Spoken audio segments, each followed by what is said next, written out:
Olá, meu querido amigo, minha querida amiga, que bom mais uma vez estar com você nessa hora da sua meditação. Vamos juntos, mais um dia nasceu para nós graças ao nosso Deus, o nosso Criador. Vamos juntos compreender os seus desígnios para nós, compreender esse termo tão importante que é o termo da aliança. Nova aliança, baseado lá em Jeremias capítulo 31. Eu tenho falado aqui durante esses dias, e claro, baseado no que está escrito aqui na lição da Escola Sabatina, que a aliança que Deus fez com a humanidade é uma única aliança que ela é repetida de quando em quando na história do povo de Deus. Deus fez aliança baseada na graça e na misericórdia, quando fez Adão e Eva lá no Jardim do Éden. Depois ele renovou essa aliança com Noé, também baseado na sua graça, porque a Bíblia diz que Noé achou graça diante dos olhos de Deus. Noé também era um pecador, mas, no entanto, Deus teve misericórdia dele, porque o seu coração se voltava para Deus, e Deus então o preserva daquela destruição global.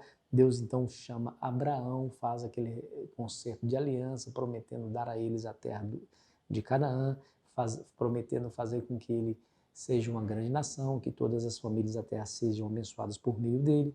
Depois Deus encontra Israel, agora escravizado no Egito, e os liberta do Egito e estabelece sua aliança com eles, com a finalidade de que eles sejam o seu povo, sua propriedade peculiar, reino de sacerdotes, nação santa. E agora nós vamos ver a nova aliança. Escute o que está escrito no capítulo 31 de Jeremias e o versículo 31 em diante, que diz assim, ó: Eis aí vem dias, diz o Senhor, em que firmarei nova aliança com a casa de Israel e com a casa de Judá.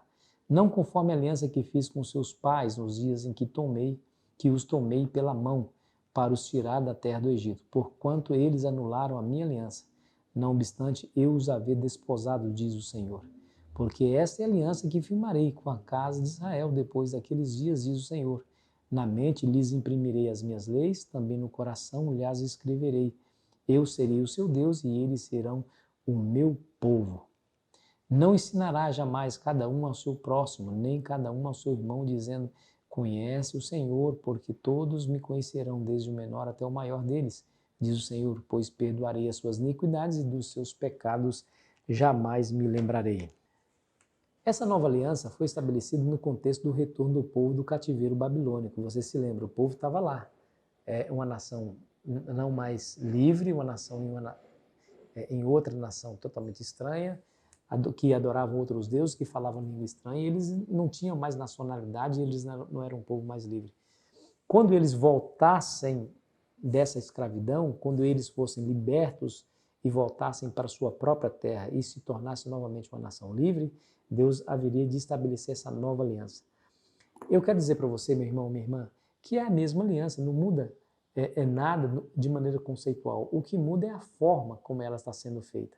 Lembra-se que lá em Êxodo, quando Deus libertou o povo lá do Egito, Deus estabelece sua aliança e escreve a sua lei em duas tábuas de pedra, para que o povo pudesse obedecer. Você se lembra das palavras do capítulo 19 de Êxodo: se ouvides atentamente a minha voz e guardardes a minha aliança, então sereis para mim uma nação de sacerdotes, uma nação real, então um povo peculiar.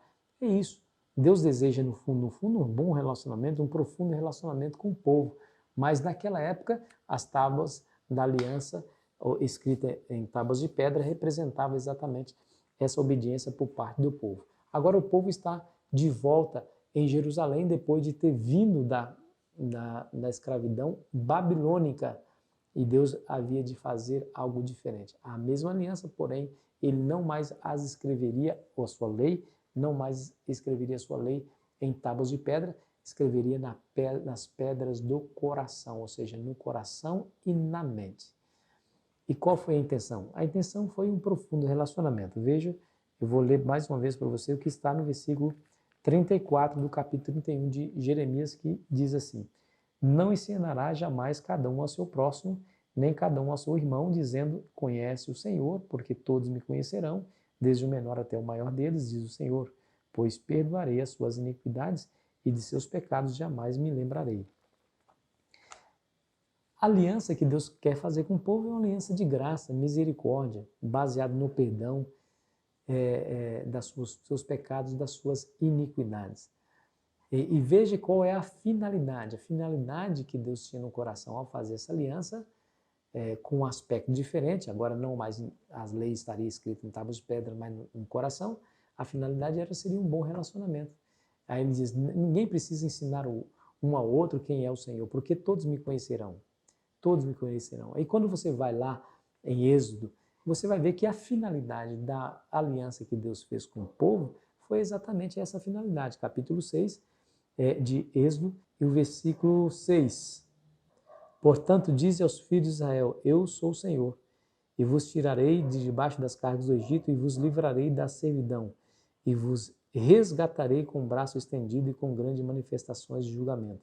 Tomar-vos-eis por meu povo, e sereis o vosso Deus, e sabereis que eu sou o Senhor vosso Deus, que vos tiro de debaixo das cargas do Egito. Esse era o objetivo. Vocês serão meu povo. Eu serei o seu Deus. Vocês não precisam mais se preocupar, porque eu estarei juntamente com você. Essa é a aliança que Deus faz com o povo de Israel, baseado na sua graça, na sua misericórdia, porque os liberta primeiro para depois dar a sua lei. E agora, na época de Jeremias, quando o povo voltaria do cativeiro babilônico, essa mesma aliança seria repetida. Não muda nada, a única coisa que muda é o fato de que a lei seria escrita dentro do seu coração.